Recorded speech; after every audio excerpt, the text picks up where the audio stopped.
Hello and welcome to another exciting Blender tutorial. This time we're going to be making a shrink ray. Let's get started.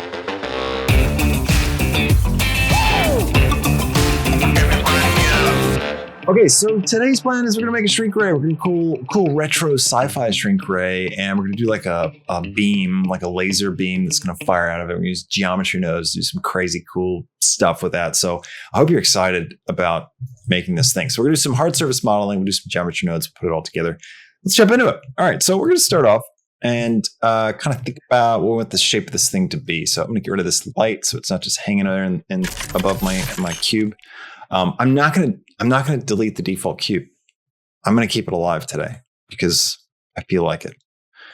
All right, I'm going to scale Z and just kind of let's rough out a base. That's good base. Let's go in edit mode.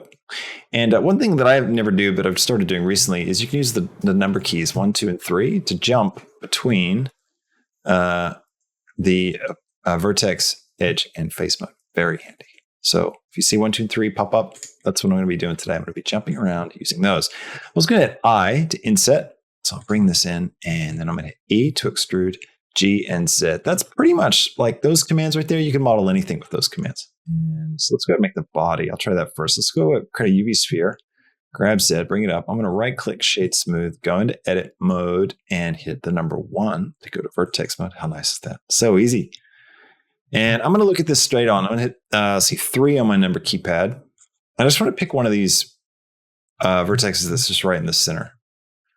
Like so. And then I'm going to turn on proportional editing. And I'm going to hit G to grab, X to lock it on the X. And I'm going to pull this thing out like so. Let's grab the middle one here. Let's hit S to scale and X. And keep proportional editing turned on. And I'm going to just kind of roll my mouse a little bit there, just to kind of begin to flatten off that frontal bit. Do I want to do that more? I think that's pretty good. I think that'll be good. I'm going to hit Control Plus to expand my selection so that it grows like that. So very handy trick, Control Plus. I to inset, and then I'm going to bring it in. Now I'm just kind of creating like a bit of a, I'm going to turn off proportional editing, bit of like a little extra section here that I can now extrude in. I could have just selected these faces and hit E to extrude and push that in. But I find that when you first inset and then move things in, you just get a slightly better result because you get this sort of like buffer area. I don't know. I can't explain why, but it is. Just trust me. All right. So grab X. Let's see. G, grab X, and I'll bring it in like so. And I'm going to actually hit S to scale, and then X to lock it on the X, and then 0. And then we'll flatten that out. So it had that slight curve. We just scaled it so it's flat. Let's scale it down a little bit like so. I don't like the way it terminates at a big point like that. I'm going to get rid of all those faces. So you C to brush select, right? C to brush select, and then select them, and then X to delete faces. Bam, gone. Alt click to select that loop there. And I could fill this up, or we could use it. Why don't we use it? Let's hit E to extrude, grab Z. Let's go ahead and put a subdivision surface modifier on this because we can use this to our advantage. Create some nice curves because, hey, this like kind of retro sci-fi thing needs lots of like kind of curvy shapes, I think. I'm going to hit E to extrude again, grab Z, and I'll bring this one up like this. I want to do that. Or I could scale X, go out, and then grab X maybe. So it's like this fin that's going out the back. And then E, grab Z, bring it up. Scale it out just a little bit. E, grab Z, bring it up, scale it in. Okay. All right. Getting there. E, and then grab Z and scale it a whole lot. Not that much, actually. And then I could grid fill this. So F3, type in grid fill. If you watched a lot of my tutorials, you see I do pretty much the same stuff, like over and over again, whenever I'm modeling. I'm going to grab this edge right here, and I'm grab X and just drag this one out a bit. Actually, first I'll turn on proportional editing, and then I'll grab X and roll my mouse wheel down so it shrinks it. I'll click this loop here. I selected the whole edge loop. If you can't see, I'll just transparent there for you. And then I'm going to bevel this one. So Control B to bevel, and that will just split this edge, right? And then I can just hit E to extrude, scale, turn off proportional editing, scale in just a little bit like that. That gives me like sort of a manufactured edge. You can even come here and hit Control R, do a loop cut, and bring that up. That'll make it a really tight edge. So I'm going to grab this one here and grab X and bring that out. Actually, back to porcelain. I should probably learn the hotkey for that. This one, let's go ahead and hit E and S. Turn off porcelain. What is the hotkey for that? Why doesn't it say it? It should say, E to extrude scale, bring that down, and E and grab Z, bring that up. E and let's grid fill. Actually, I'll scale it a little bit, and then F3 grid fill. Bam, filled. Okay. That's kind of cool. Look at that. That's a neat shape. I wonder if we could use something like that at this front section. Like if we select, let's hit 3, let's grab this loop of faces.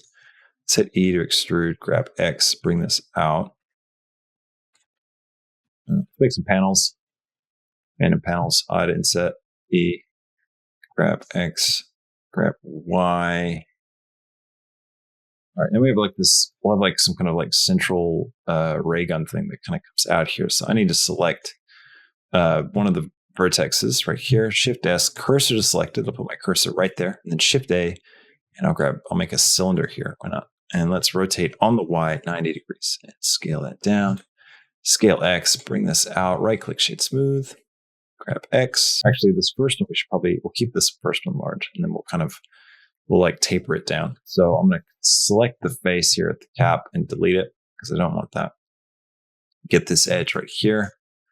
And let's see, let's hold down Alt, select that loop, and then we're going to hit E, scale this down. We are going to get bad shading because of the, we right clicked and shade smooth, but we'll fix that. X, bring this one out, that out, E, scale, and E, and grab X. That last one's super long. Let's right click and shade flat for a minute on this one. Oh no, let's go. We'll keep it smooth. Now let's come over here. We need to harden all those edges. So what we can do is we can just come over here to normals under the data tab and click auto smooth, and that will fix that up for us nicely. All right, let's go with this ring here. Shift S, cursor to selected, Shift A. Actually, let's leave it at edit mode. Shift A, mesh sphere. Sphere. Let's scale it down. Shade smooth. It's got kind of like a Tesla sort of, select one of these guys. Let's make them a separate object. So I'll hit Shift D to duplicate. So I've duplicated this ring of edges. P to separate by selection. Out of edit mode. Select that ring. Go into edit mode. And let's make sure, yep. Select all and hit E to extrude. And I'll scale this thing up. Grab X, bring it forward. It should be pretty good. Let's hit A to select all and hit E to extrude, and then grab X and just bring it back a bit just to give it some depth. And then let's Shift D, grab X, bring it forward, and scale. Actually, let's change. So the origin point, see that orange dot? That's the origin to this thing. Because when I selected this and grabbed that loop, it took the same origin, which doesn't make a lot of sense because now when I scale, it's kind of like going from there. So if I go object, set origin to geometry, it'll move it. So it's in the middle of the object. Okay, so we've got our thing. That's looking great. I feel like I want more detail back here. I'm not sure I'm liking the tail end of this thing. Well, we could just select some faces. They look pretty even. Yeah. And I'll delete all those faces. Some stragglers. Now what I could do is I can grab this whole edge loop and I can hit E to extrude and I can scale it in a little bit. And then E again, scale it in a touch more. E and then grab X. That E, grab X. Scale that down. And then maybe what we'll do is scale X 0, flatten it out like this. Right? And then E scale. Bring that in. Actually, first, let's just do that double cut thing. So 2 extrudes back to back with just a tiny scale in between them that'll harden the edge. E, and grab X, bring that in. Scale, do the same thing. Tiny scale, another extrude, another scale, another extrude, and it's just a little cooler. And then maybe a grid fill. All right, cool. Let's get an arm here for it to stand on. So maybe a Shift A mesh cube. And let's grab X, grab Z, scale Z, bring it up, scale Z, bring it down, scale, get it right, grab it on the X, bring it forward. Do we want to have an articulating arm? I mean, I think that's a pretty good idea. We need an articulating arm. Let me think, what am I doing? Hit E to extrude, scale X, so these guys go out. And then let's grab, shift select both of those, hit E, and then scale. Scale Z, scale Y, let's thin it out. Control R to loop cut, roll the mouse wheel, click, Control B to bevel, drag it out, E to extrude, scale. Do that way too much. Probably do it up here too, right? Control R, roll the mouse wheel, click, hit escape, Control B to bevel, E, scale, and Shift X so it doesn't scale on the X. See, it looks so much better. Look at that. Come on, can't tell me that doesn't look better. Let's select this loop here, and let's hit E to extrude, and let's bring this group down a little bit. Let's do that here too. Grab this E. Actually, instead of E, let's use insert for this one. So grab this one, hit I to insert, bring that in, and then E. Grab it up a little bit. E again. Grab it up even more. E. Grab it up a tiny bit. Let's find out. Control plus to expand my selection. So now I've got just that top fit, and then let's scale Y, bring it in like this. Let's hit O, because now we know the hotkey for proportional editing. Scale Y and drag our mouse wheel. That way it doesn't look too weird. All right, I'm going to shift D to duplicate. Grab Z. I'm going to go, let's go for the cylinder again. Whammo. Grab it on the X, bring it down, grab it on the Z, bring it here. Rotate X 90 degrees, scale Y, bring it down, scale, there we go. Grab Z, scale Y. We're going to make like a joint thing. Go into edit mode. I'm going to select the faces that are on the end caps, delete those. And then we're going to go to edge mode, select that. We're going to hit E to extrude, scale it, O to turn off proportional editing, scale that down, E, grab Z, grab Y, pull that in, E, and scale down like that. And then maybe one more time, E, grab Y, E, scale, and then let's grid fill that. And then let's also offset that grid fill so it's straight. That looks good. And I'm going to turn on simple bending. That'll make it more like grid-like, like this. And then I can grab a couple of these and do some fun stuff with it. So like this, E, grab Y. Do another loop cut here, right? And then select all of these guys. We can scale them in, maybe. Is that cool? No, let's hit E to extrude and scale. Scale Y. Looks kind of nice. Scale it up more. Scale Y. Scale. Control R and do a loop cut right down the middle. Go to transparent mode, right? Deselect everything. Go to vertex mode. Hit B to box select. Grab those guys. X. Delete. So now we just have half an object. Remember, transparent mode allows me to select vertexes that are behind other bits. So if that's not turned on and you do a box select, it's only going to select the visible stuff. So just bear that in mind. Let's add a mirror modifier. And we mirror along the Y, Z. There it is. And then just apply. Like just rotate these guys a little bit. Yeah. Let me switch to local. I'm going to turn my widgets on for scaling. I'll just manually do it like this. Scale that one up. This one would be,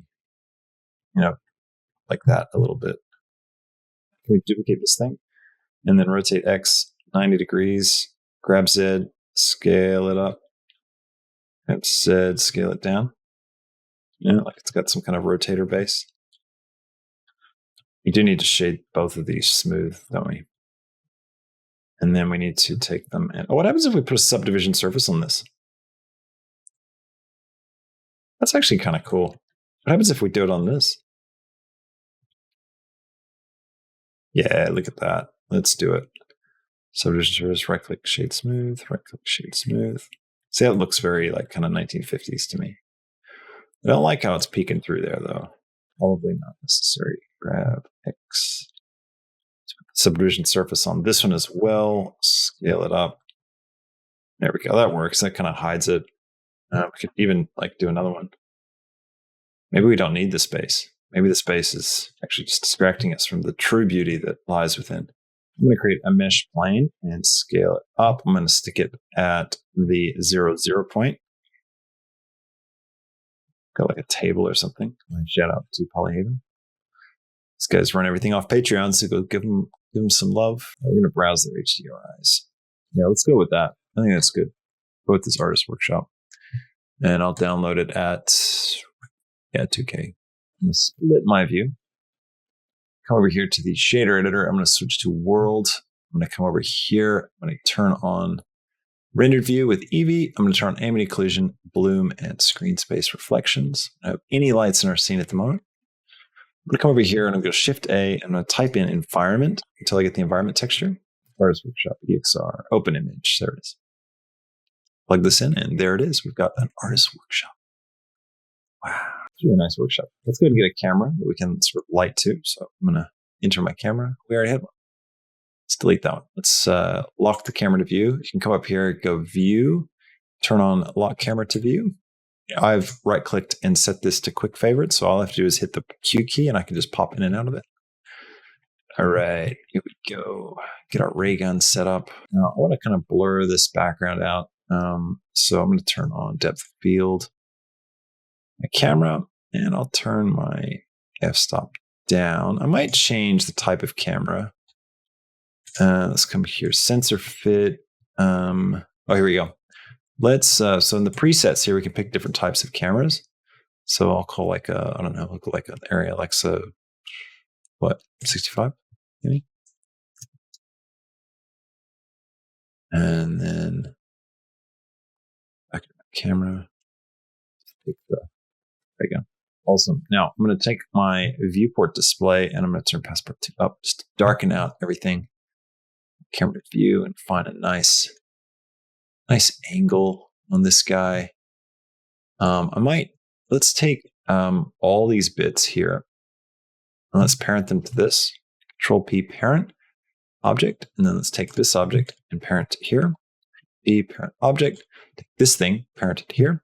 Control P parent object, and then this one. Let's Control P parent, and then this one. Let's right here. Control P parent object, and then this one will go to here, and then this one will go to here. Now we've got control to like rotate, like here, point the whole thing.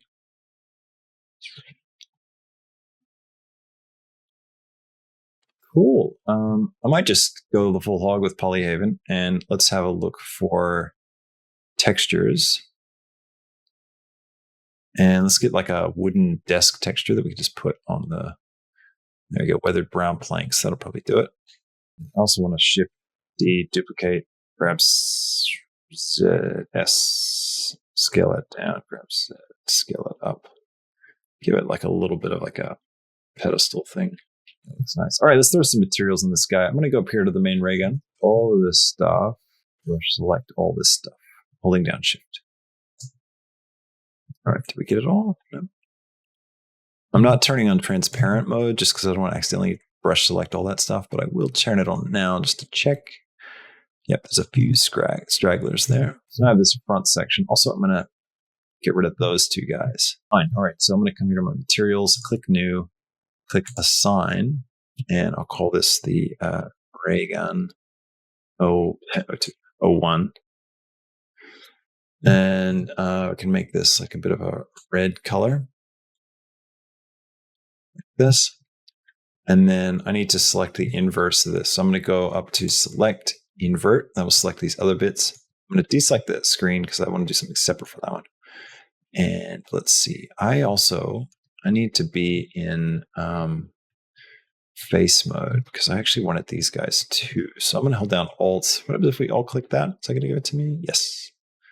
Good. And then Control plus, I think once I'll maybe need to do minus. We'll see. All right, let's create a new material, new and assign. There we go. That worked. I might want to increase it by 1. Yeah, that'll paint it right up to that edge.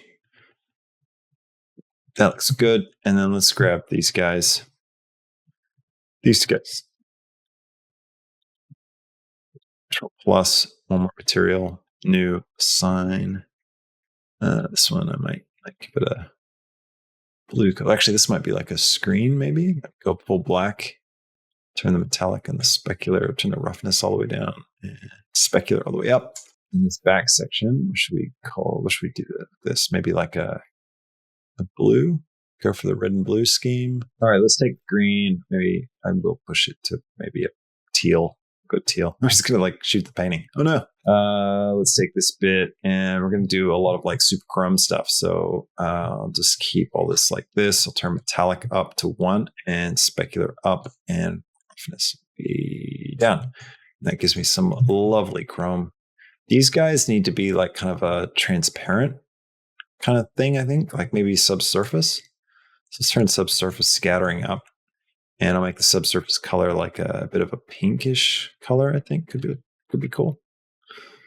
That looks nice. So it's sort of like a plastic kind of thing. And we'll bring the roughness down so we get a little bit of reflection. See how that looks?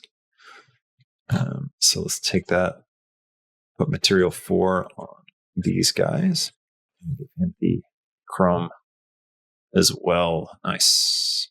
Definitely want to use this chrome some more. So I'm going to come over here, give that chrome, give this chrome, give this the plasticky material, maybe? Yeah, it looks good. I'm tempted to give these guys that material as well. Copy material to selected. And then this one, maybe the metallic base. So we can grab these and then control plus our way out. That. Click plus to add a new material. Select something else like the chrome, maybe. To expand that selection, don't we? Not quite getting enough bits. Yeah, that looks cool. Over here, we'll select these, do the same thing. I feel like this needs to be chrome. I feel like the blue, we should go for kind of a metallic blue. So let's turn metallic up on that blue. And specular up, bring the roughness down so it's chromy as well. Swapping that and that.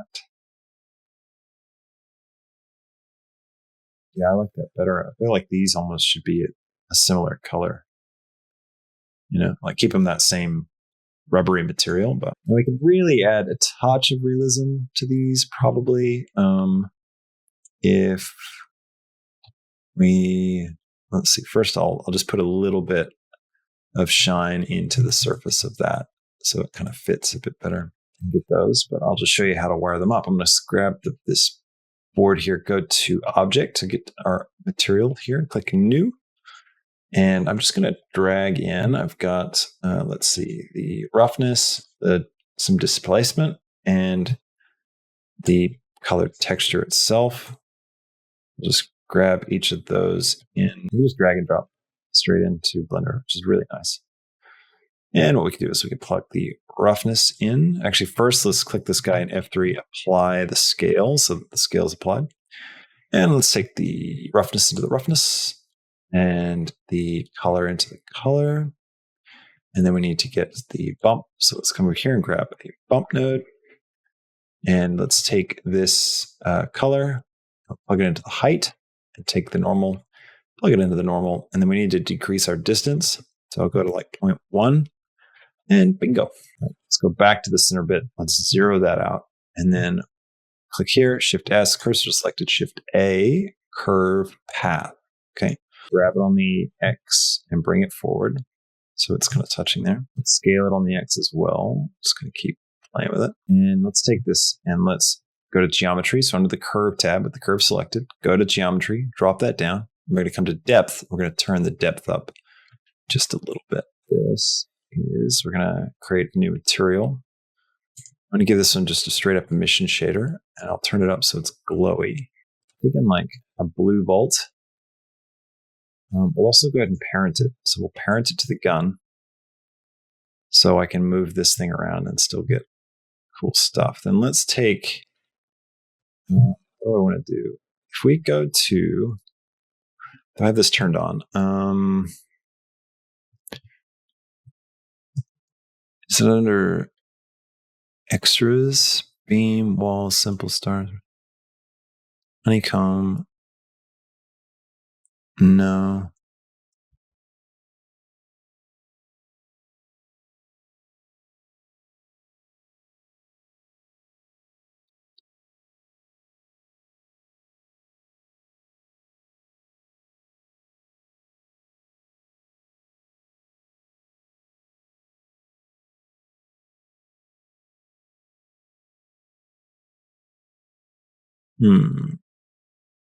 Just thinking.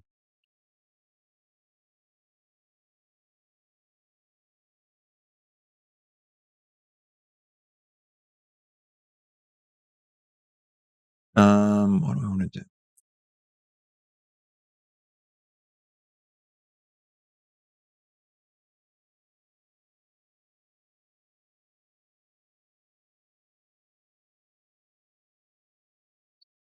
Steep Taurus, maybe? No? Oh no, that means it's twisted. Trying to figure out how to make a spiral.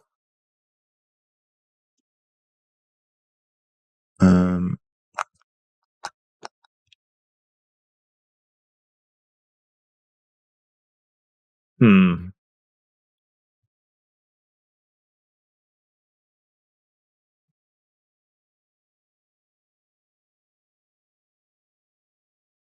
Bzzz. So cool.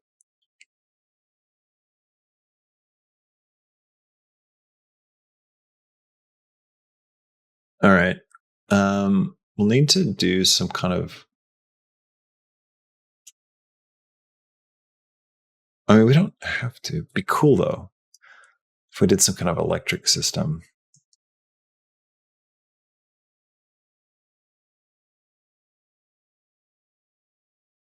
Hmm.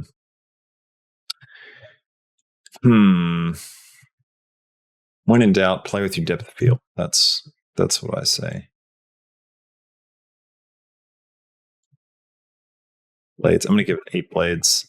I'm also going to come over here to my render tab, and I'm going to come to where is it? Depth of field. There it is. Turn on high quality, slight defocus, and jitter camera. That'll give us an even more realistic bloom.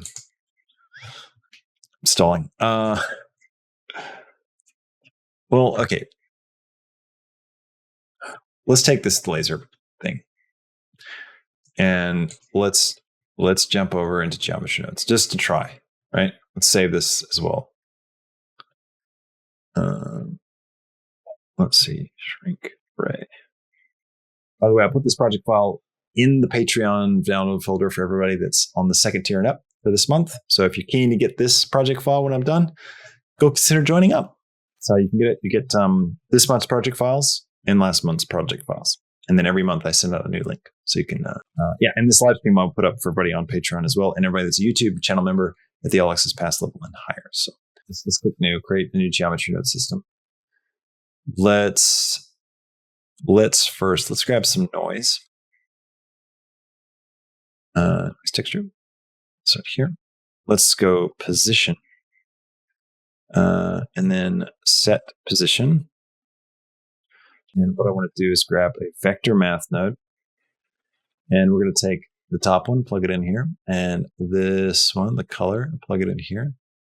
And we'll take this and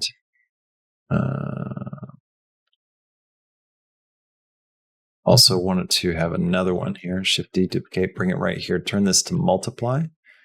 And then I'm going to grab a value node. And I'll plug the value node into the bottom socket. This will allow me to use one number instead of 3, and I can multiply by something small, say like 0.01, and then it will add it to the existing position of all the vertex points on our laser beam. And then we can use that to create a new position. So as I shift drag, this thing's going to move. And you can see we get this cool zap zap pattern, but I don't want to offset it. So instead of position, what I want to grab is, can I grab the normal? Yeah. So I'll grab the normal. Delete. Oh, that's cool. Didn't expect that. Look at that. We're plugged into the offset. That's what it's going to actually do.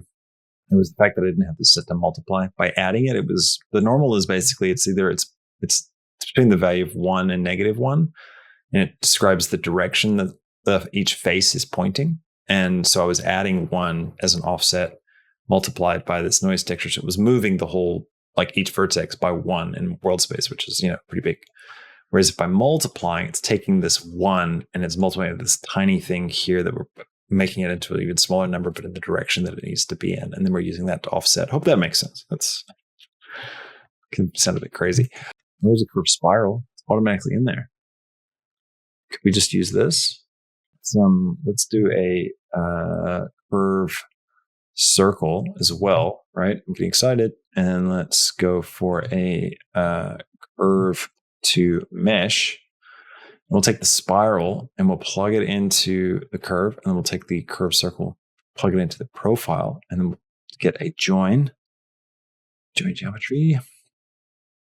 Put this here at this point and see what this thing actually looks like.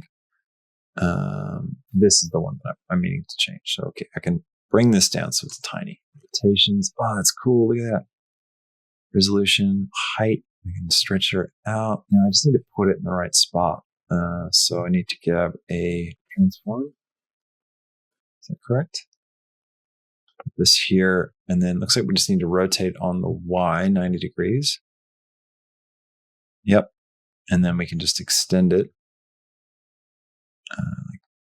either way. Okay, so we also need to back it up on the Y. No, not on the Y, the X. There we go. And then what we can do is we get started. Oh, here's a cool idea. What if the start radius is really small, right? So it's like it's expanding out from the beam. Oh, this is cool. All right, so what we're going to do now is let's take this thing and let's move the join geometry. Let's delete it. Plug this in here, right? And let's do it here. Instead, that way this thing also gets distorted. There you go. And then let's create another material as well. And we'll call it spiral. And then we'll turn this into an emission shader and go for a bit of like an orange color. And then what we can do is just up here for this section, we can have a set material node and drop it here. And then we can grab the spiral material. And there we go. Very cool. Expand that height. I feel like we could use some sparks, like what if this guy emits sparks, the little sphere thing, Go here, and first we'd have to make a spark object, so UV sphere. Scale it right down so it's super small. F3, apply scale, and then just add an emission shader to it and turn it right up so it's glowy. Maybe pick, I don't know, maybe the blue, a bit blue, maybe a bit orange. And we can select the sphere and go to particles. Click new, come to render, select object under render as, and then select the sphere. And then what we could do as well is we could say, let's start it at like frame -50. So it's already, there's a lot there going on. And we'll end it at frame 50. Let's take the floor and let's go here to the physics tab. Turn on collision. Let's see what that looks like. Motion blur. Render image. Oh, cool. Yeah, there we go. Let's take the size of these particles and turn them up a little bit. That might be part of our problem. So under render here, scale. Turn them up to 1. Turn the scale randomness up as well. 1 is a bit too big, so I'm just bringing them down. Let's see what that looks like. Wow. Okay, that's way too intense. We need to turn these guys way down. 0.01 and 0.01. It's just boring. That's what that is. All right. Keep it at 1, but we'll put the drag back up a little bit. All right, so now they're kind of behaving somewhat normally. So maybe I can turn this up to 2. Well, I hope you found this tutorial helpful and interesting. You learned some cool tricks on how to make some neat imagery, and hope you had a bit of fun along the way. Thanks so much for watching. Please hit that like button if you enjoyed the video. Don't forget to subscribe to the channel if you want to see more videos like this. And leave me a comment. Let me know what kind of videos you want to see in the future, what kind of tutorials you'd be interested in. I'd love to find out. And don't forget to check out the Patreon. If you want this project file, you can get it there. If you join at the 2nd tier and up this month or next month, those are the 2 months you'll get a chance to get this. And just cycle these things through. So the longer you stay subbed over there, the more stuff you're going to get. Likewise, if you join on YouTube, you can get this full uncut live stream. So we've been going for an hour and a half, which is really great. So you get this full uncut live stream if you join on Patreon, or you catch this on YouTube by joining there. For everybody else, you'll be watching the 30-minute cut down version of this. Roughly 30 minutes is usually how they land. So I hope you enjoy that as well. I cut out all the extra stuff, but if you want to see me go down a lot of rabbit holes and explore lots of extra things like compositing, or how do I land at the final image, and lighting and stuff like that, if I don't cover everything in the tutorial, the live stream is where you can find it. So that's a great way as well to support the channel and support what I'm doing. So thanks so much. Special thanks to all the Patreon supporters and the YouTube channel supporters as well. You guys are amazing. Thank you so much for everything. Have a fantastic week. I'll catch you in the next tutorial. Until then, adios.